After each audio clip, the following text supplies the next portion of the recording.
Good afternoon, everyone, or evening. It was afternoon when we started, but now it is early evening. Thank you so much for coming out for this SAG Foundation screening with The Wolf of Wall Street. At this time, I'm so pleased to welcome an actor who has shown such range by starring in films from Superbad and This Is the End to Moneyball, for which he earned his first Academy Award nomination. He delivers another crazy, touching, wonderful performance as cousin-loving Donnie Azoff in Wolf of Wall Street. Please welcome Jonah Hill.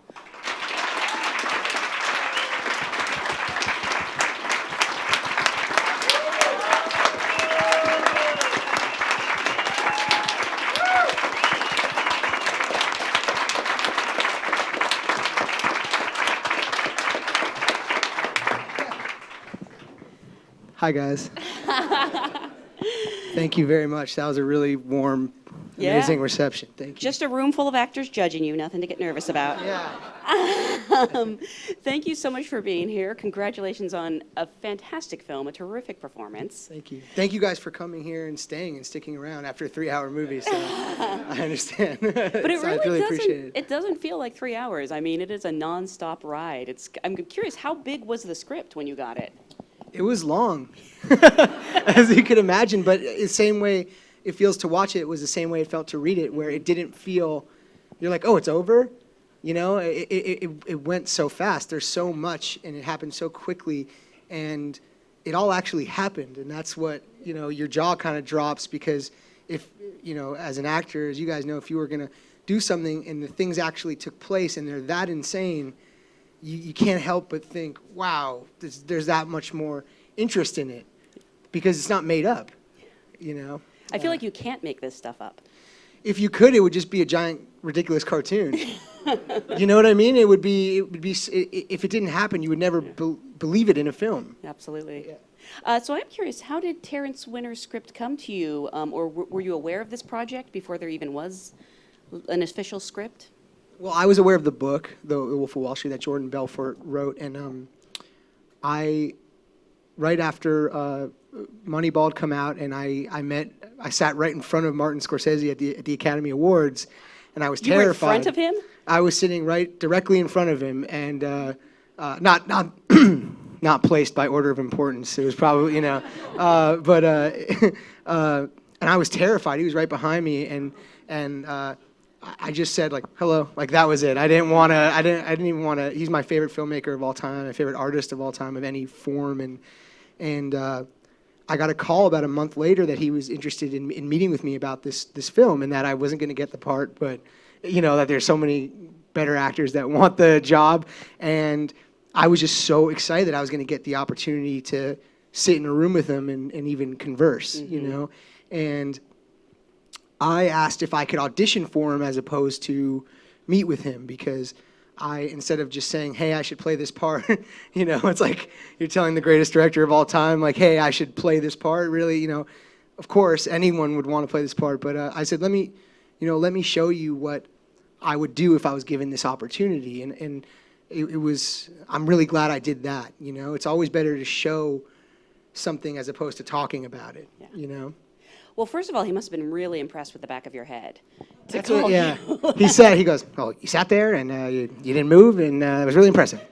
And, you know, it's like, okay, okay, Martin Scorsese, thanks for knowing that I exist, you know. Yeah, and Leonardo DiCaprio was very supportive of me getting the part, and I had met with him before I'd met with Scorsese, and basically said, you know, look, bless you, unfortunately, I know who this person is in society, and I think they're what's wrong with society. And as much as I hate this person, it would be a great experience to get to bring that person to life and manifest that. And I have to play this part. And the only other time I've ever said that, there were, you know, I've been really lucky in my career to make some films that I'm really happy that I got to make. And, you know, Cyrus, this movie I made, I had to play that part. I would have gone to the set and ruined it if I would have, like, picketed the film if I didn't get that part. And, you know, Moneyball, and then this. And those are the ones that have worked out for me. The ones where I didn't, you know, if I was up for them and I was really excited about it and someone else got it, it was like, oh, I could have maybe done that. But the parts that I really care about, like this one, which is the one I'm most proud of any role I've ever played, I really didn't think another person could do it, you know? And you have to have that passion, I think, in order to give a performance that you're happy with. Now, I don't know if he was kidding or not, but Leonardo said, did you come to him in Mexico? We did. We met in Mexico. We were both there promoting films, and I said, can I meet with you? I literally pulled the Donnies off, and I was like, where are you? I'm coming to find you. And I sat him down, and I was like, listen, I have to play this part, you know? And I think he was just so overwhelmed with my enthusiasm for that. He was the person who called me when I got the part. He was the first phone call I got, and he called me and said, like, you know, they just asked me to make the approval, you know, if I approved as a producer. And I said, of course, and let's go do this, you know? And I started crying like a baby. And I also hadn't told my family and friends I was up for the part because I so assumed I wasn't going to get it. So all of a sudden I called like my parents and my friends from high school, and I was like, hey, so I have some interesting news. I'm going to be like the second lead in this Martin Scorsese film. And they were all like, okay, man, whatever, you're lying. And just hung up the phone on me because they were like, well, you would have said something sooner if they were, you know. But, you know, all in all, this is the most incredible experience I've ever had. It's the most excited I've ever been about a film to show to people and friends and other actors, you know, like, and to be honest, like in no bullshit sort of way, I've been doing a lot of Q&As and stuff, but the ones that matter to me are to be in front of other actors such as you guys, and it really means a lot that you guys came out because you guys know what it's like to have to give everything to something like that, you know, and I just want to thank you guys for being here. It's really cool, you know? Yeah. I'm curious about that first meeting with Scorsese. When you said you auditioned, was there a scene you prepared, or? Yeah, it was actually the scene where you meet Donnie in the diner and the Goldfish scene were the two audition scenes. Wow. So I had prepped for 2.5 months before I went in. And so I was like, had done everything I possibly could do to make sure I felt right about those scenes. And he really did, you know, it was the scariest day of my life, hands down, you know. And we went into his theater in his office like this, but the air conditioning was broken. It was like 100 degrees in there. And I started, when I get nervous, I sweat anyways. And so I was sweating like buckets. And I had to say to Martin Scorsese and Ellen Lewis, his casting director, and I said, is there any other room we can do this in? Because I don't think I'm going to be able to concentrate in any way, you know, because I was so nervous. And so we went into his office, and it was cooler, and we did it a few times, and I didn't hear back for like 2 more months. As you guys know, as actors, the amount of anxiety you have when you're waiting. I had waited 2 months ago. Oh, they're seeing this person who's way better than you at acting, and so you're like, okay, girl, he's gonna get the part, whatever. Oh no, but you're still in the run. You know what I mean? So it was I was so nervous, and finally I got that phone call, and then a month or 2 later I started rehearsals. So what's interesting about if you want to hear, just as actors, I whenever I meet another actor or something, and they say, what was the best directing story or for an actor, you know? And I thought this is an interesting thing to share, if you don't mind. It's that scene. So that scene, the first scene where you meet Donnie, it's a scene I had been working on for 6 months by the time we shot it. Wow. So I had obsessed over every syllable, everything, every moment. And then was the best lesson as an actor I ever learned, because the scene afterwards is just in that payphone where I go, hey, listen, I quit, right? Which is like a scene that is a one-line scene, one that you wouldn't, you know, all of my thought was going towards this big introduction scene. And so we get to the diner, and the first half of the day, we shot the Donnie's intro scene, and Scorsese's happy, which means I'm happy, and so he's like, let's move on. I'm like, okay, great, huge relief off. We go to lunch, and then we come back, and we're shooting that scene in the payphone. And I hadn't really thought about it very much, you know? I just hadn't really I was so nervous about the other scene that I hadn't really put any thought into it. So we do it. It's just one line. It's supposed to, you know, we did it. We ended up improvising and stuff, but it was like one line. I go, hey, listen, I quit. And I do it once, and I do it again, and I do it again. And he's not saying anything. He's not saying, like, do it this way or do it that way. We end up doing it like 50 times. And my book about this movie would be called My Perpetual Anxiety Attack. Because, so basically I got a massive anxiety attack because I'm letting down my hero. I'm not doing what he wants, and I don't know why. And so then his assistant comes up to me and goes, "Are you okay?" And then it goes 20 times worse because everyone is noticing that I'm not doing well. So that, that's really freaking me out. And I just spin out, and I can barely get the words out. And then he goes, all right, everyone, clear the room. Let's take a break. And he goes, "Kid, come here." And I think anyone under the age of 50 he calls kid. So it's but I loved it. I love when he says that. It makes me feel really happy. And so he goes, "Kid, come here." And everyone's out of the whole diner, and he has his video village set up, his monitors, and he sits in his chair and he reads a newspaper and he goes, "Sit here." And I sit right next to him like this, but even closer. And he sits for 20 minutes and he reads the newspaper and he doesn't talk to me. And I'm thinking every possible thing in my head. And after about 10 minutes or so of freaking out, I finally it's quiet long enough and I just relax, And then after about 20 minutes, he goes, "All right, kid, let's go do one." And everyone comes back in. We do it once, and that's the scene that's in the film, And so I guess I tried to think of what is the lesson I could take away from that. What was he trying to do? What was it? And I think when you get in your own head, nothing good comes from it, And however you can, take a moment to clear it and relax, and then you're able to do the work that you're supposed to be doing, And that's what I took away from it, at least. Either that or you needed 6 months to prepare for that one. Yes. Line. Yeah, exactly. If you hey, listen, can we come back in 6 months from now and go into this phone booth? It'll be great, I swear. Yeah. I'm curious because so many actors who start off being known for comedy, really struggle to transition to drama, and it seems to have happened pretty quickly on your end. And I know a lot of people cite Moneyball, but I actually think Cyrus was maybe the turning point. Were you even actively seeking to change into drama? For me, it was never a change. And I don't know about everyone in this room, but I wanted to be an actor. So I love films. I love all different kinds of films. And if you, as a young actor, I was 18 years old, if you get asked to be in a film, you're going to do it. You know what I mean? And I love being funny, and I love making people laugh, and that is a big part of my personality as, like, if you were friends with me or something, But it's not my whole ambition, and it wasn't my whole ambition as an actor. So, I was really young, and I was making these movies that were really funny, and people liked them, and we kept making them. But when Superbad came out, I realized they were trying to get me to make Superbad over and over again. And I realized, well, I'm 23 years old, and what if I'm lucky enough to keep doing these over and over again, people are probably going to get really sick of seeing me do the same exact thing over and over again, as well as it's not my whole ambition. So I wasn't like, find me like an AIDS drama. It wasn't like, that's ridiculous, but that's what a lot of people do. They try to just go completely the opposite way. So for me, I have to be passionate about a character that I'm playing. I don't care if it's a comedy or a drama.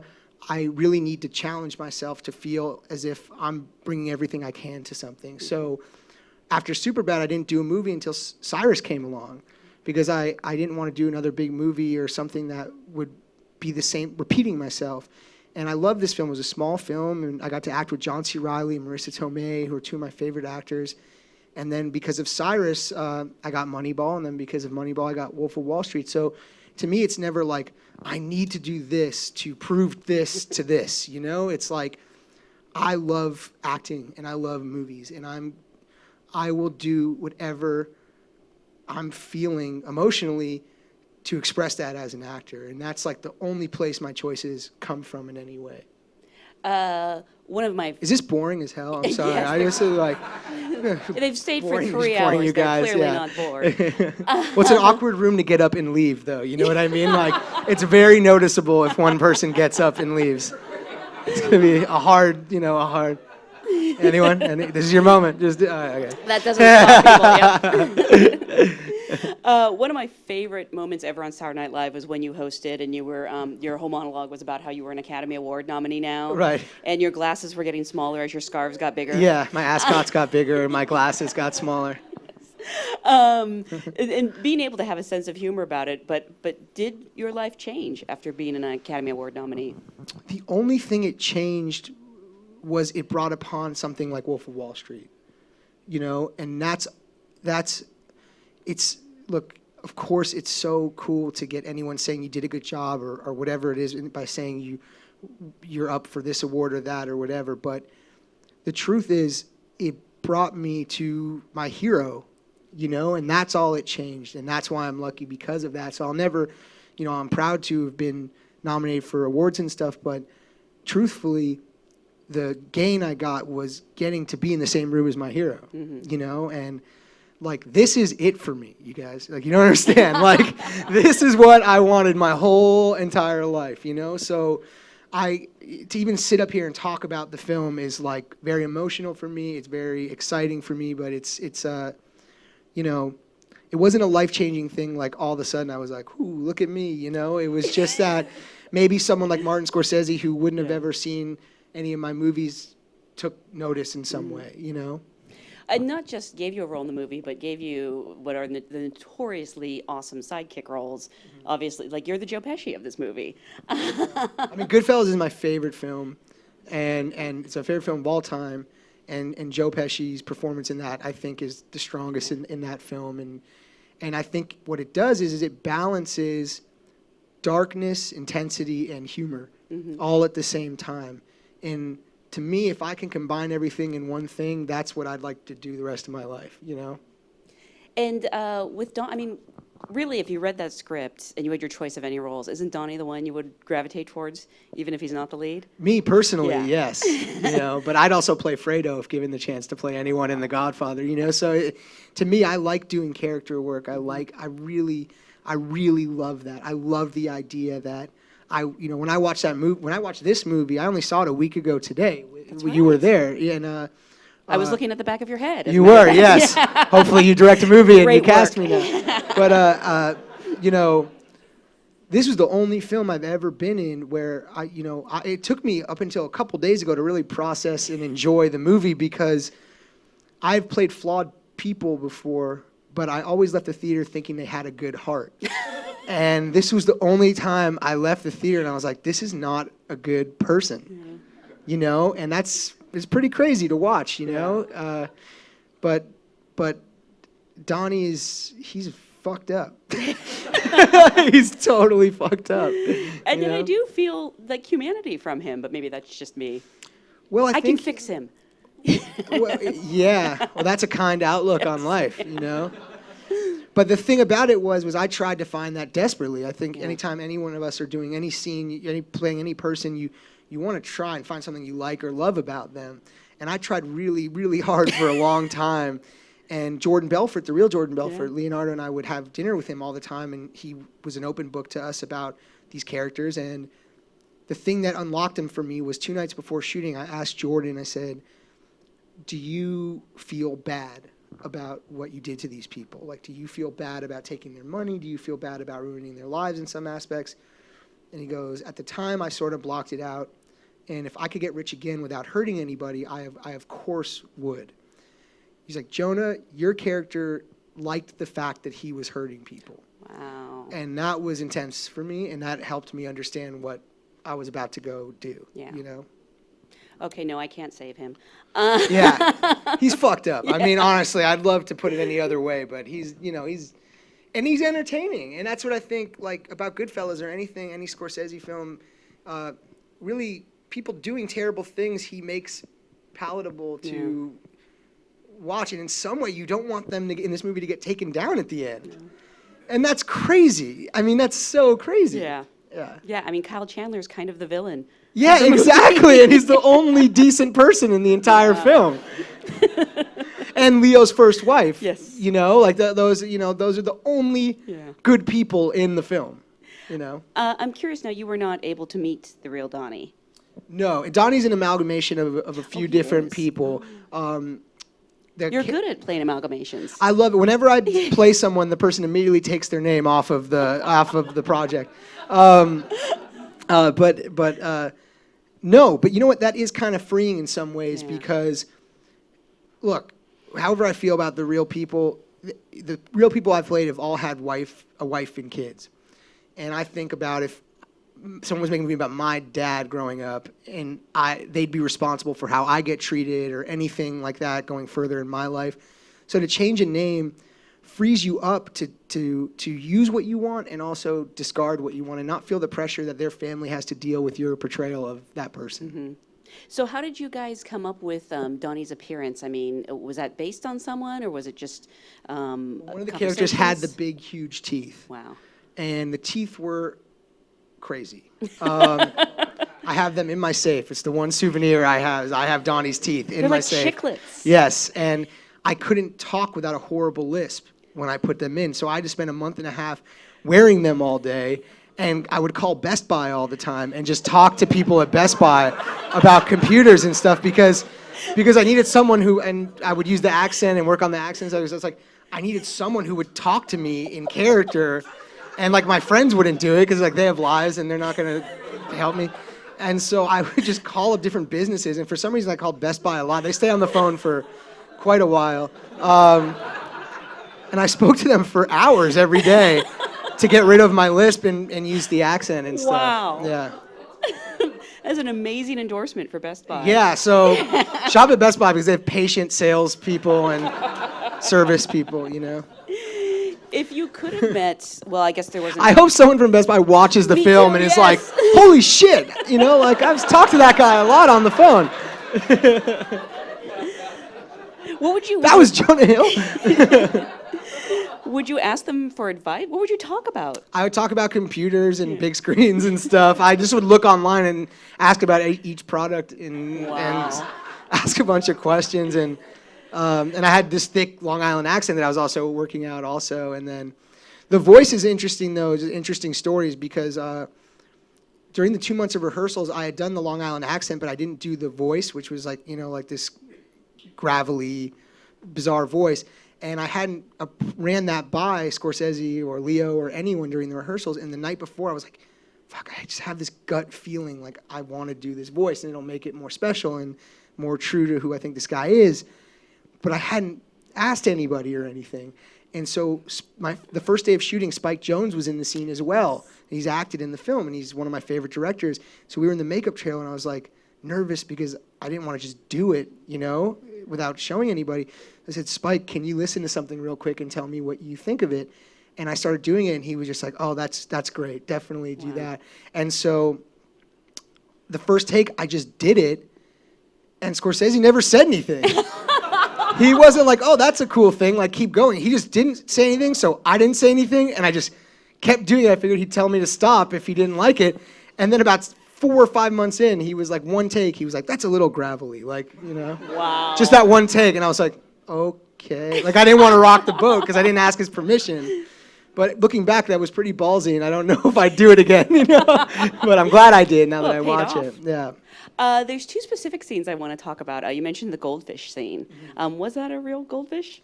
We tried to make this as real as possible, as sick as that is. And they said, what do you want to do with the goldfish? And I said, well, I'd like to eat a goldfish because that's what the guy actually did. And so they were like, okay. And then the next day they were like, PETA won't allow you to eat a goldfish. And I was like, okay, all right. Well, let's figure, we have to figure something out. And so the next day they show up, and there's 3 adult human beings escorting a goldfish around all day. Like, the goldfish has like 3 minders, like assistants, you know? And they're like, all these rules, like you can hold the goldfish in your mouth for 3 seconds, but then it has to come out for water, and like, it was so crazy. And I was like, okay, so Scorsese and Rodrigo Prieto, the DP, designed this special shot, which is the overhead one where you see it go into my mouth. And I could only keep it in my mouth for 3 seconds. So the first take, I put it in my mouth, and it immediately goes to the bathroom in my mouth. Instantaneously. And so I was like, fuck this goldfish. You're paying me back for wanting to have eaten you in the first place. If I had my way, you'd be dead right now. But it's a PETA-friendly film, and it all worked out. I'm happy the Goldfish is alive.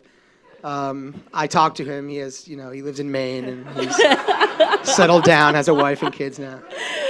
How many takes did you do of that scene? A lot. Yeah. Yeah. And this was a 6.5-month shoot, so it was a long shoot, and I loved every single moment of it. I heard your favorite scene was the sushi scene. Yeah, that's my favorite scene I've ever shot in a film. Really? My two favorite scenes I've ever shot in a film are in this film, which is, and they have to do with one another, is the scene where I visit Jordan at the pool and tell him I'm going to take care of him, and then the sushi scene, because both of them, Donnie's not shown any emotional range at all throughout the film. He's just been sort of like an animal, basically, and it's the moment where you see he's going to take care of somebody else who's taking care of him. And then later in the film, the sushi scene is my favorite scene I've ever shot, because so much is happening emotionally that you want to say, but because he's wearing a wire, you can't say it. So you have to say other things that don't mean what you're feeling. And you have to do it just with your acting, just with your physical acting. And so I really love that scene. And then he shows me the note. And why I hate Donnie so much is that the next scene, he turns him in. Yeah. I get you're supposed to say like nice things about your character or whatever, but I hated that. And he did that in real life. That really happened. So it's like, that was what, the fact that we did that scene showing how loyal he was, only to betray him is, it's not just he just betrayed someone close to him. He went out of his way to say, I'm going to take care of you. Please don't worry about anything.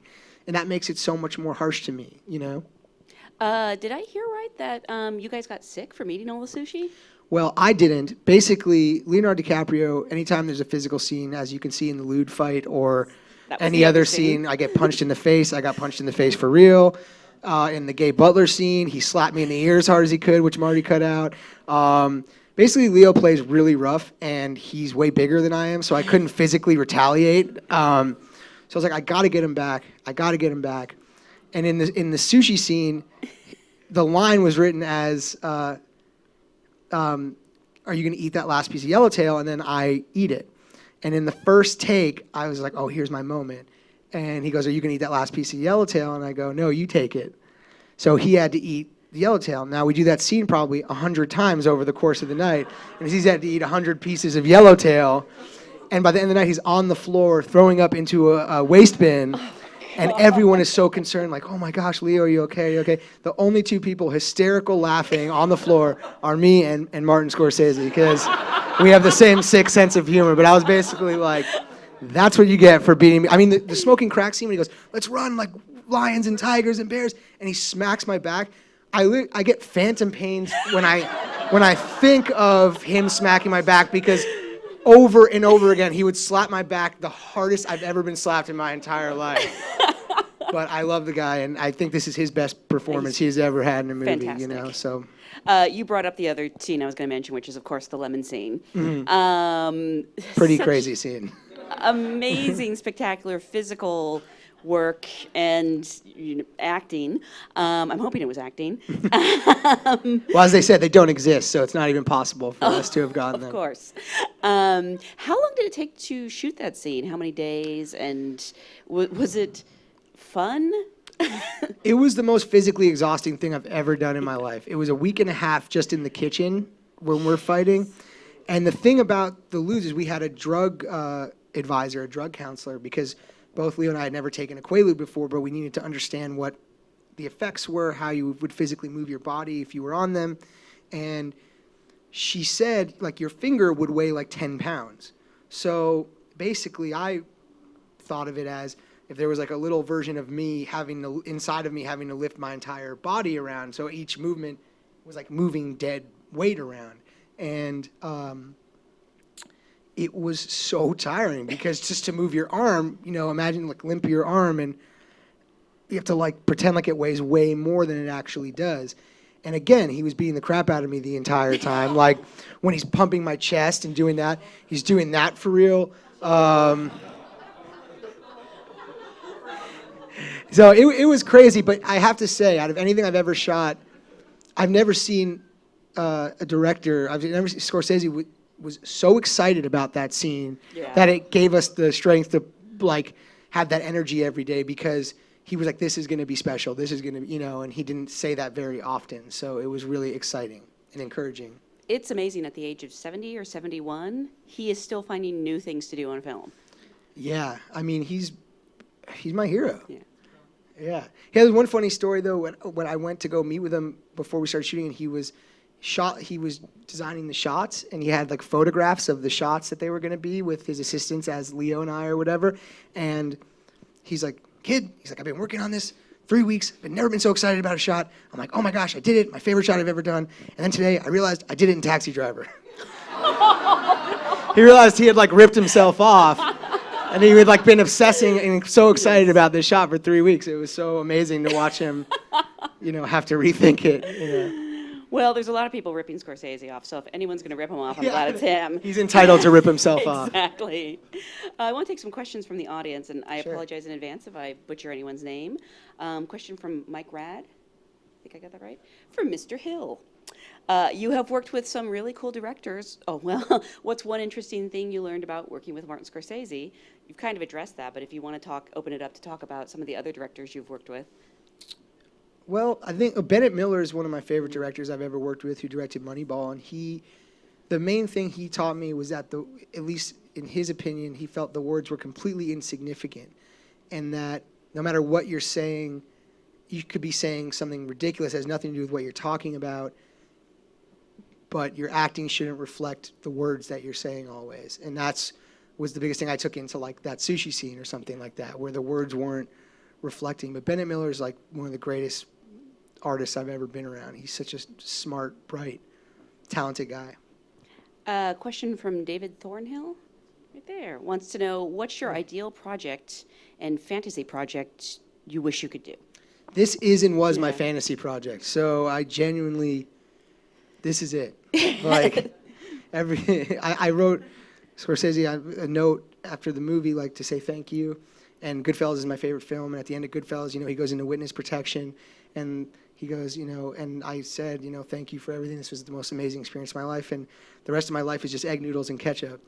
Oh. Because he orders pasta Yeah. and he gets egg noodles and ketchup. It's like, it doesn't taste the same. It doesn't and no, I'm lucky to work on any film with any director I work with, but he's actually my hero, Question from Victor Kursane.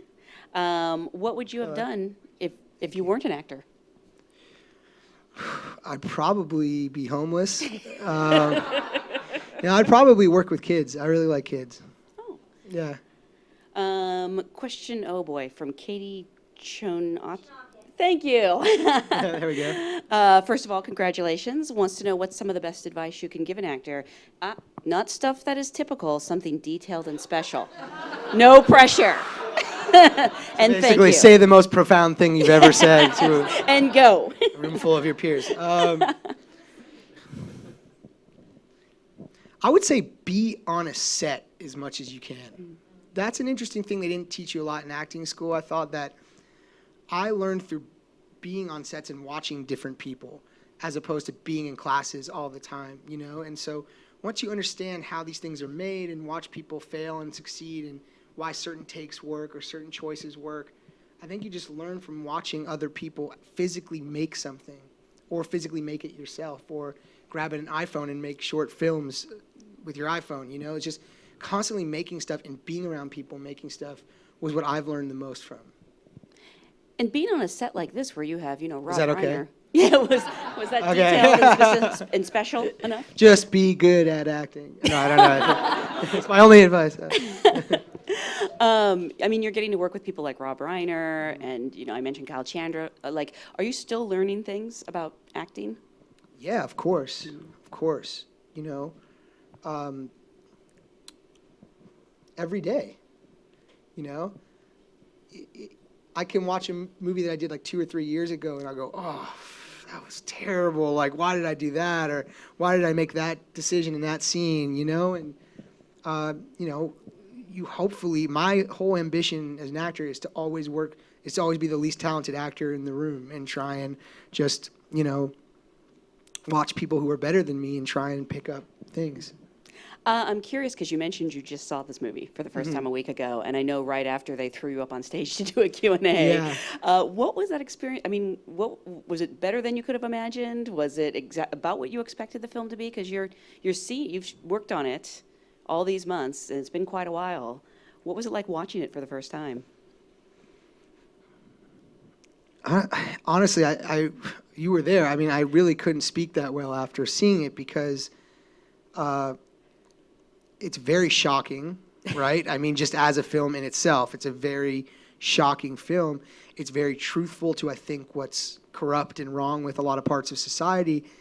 And then watching yourself embody someone who sucks, but watching yourself embody someone who you don't respect, but now I've seen it again, and it's like one of my favorite movies. Yeah. I don't know, If I wasn't in it, it'd be the movie I was most excited to go see, Yeah.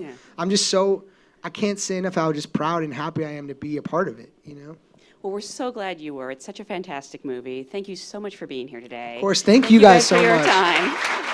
Out of all these, this is my favorite one I've ever done, so thank you guys very much. Thank you.